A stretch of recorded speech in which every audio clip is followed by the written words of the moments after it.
Thank you very much.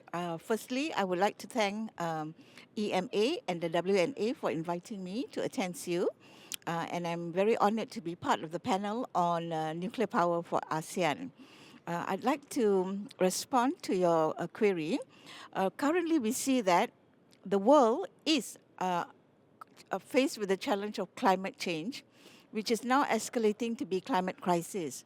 Because not only worldwide, especially Southeast Asia, we're very vulnerable with all the climate-related events, including flooding and all that.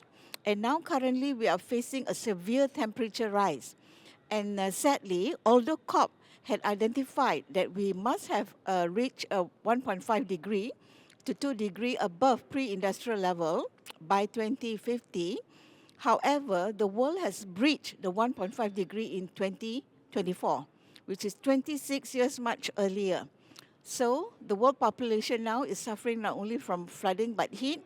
Therefore, in my opinion, we have to really ramp up and step up all the current efforts, and we cannot, especially world leaders, be doing conducting policy business as usual.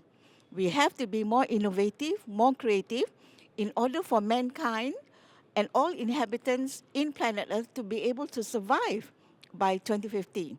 So some of my recommendations would include, one, for world leaders to be more ambitious in presenting their NDC, which is the National Determined Contribution. Yeah, many countries are spotlighting on renewables. However, I would like to appeal to world leaders, do not just focus on renewable.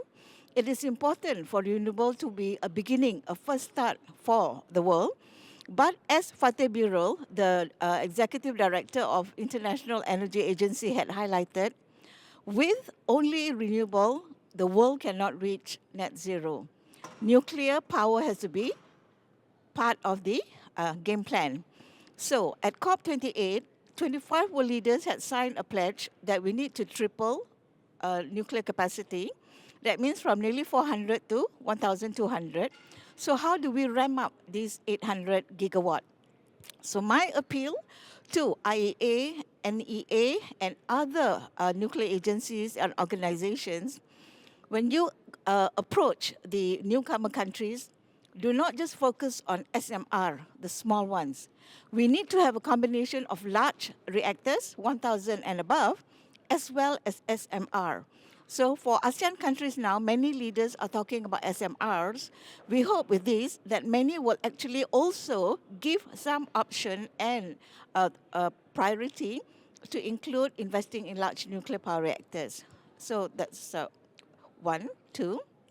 Thirdly, financing is very critical. We can have great plans, great ambition, but without financing, this will not translate into action. So my proposal and appeal to World Bank is, firstly, we are very encouraged that the World Bank has actually removed the ban to fund nuclear power. However, they have limited it and restricted it to only financing small modular reactors. But according to the IEA, in order to reach net zero goal, SMR only contribute 24%.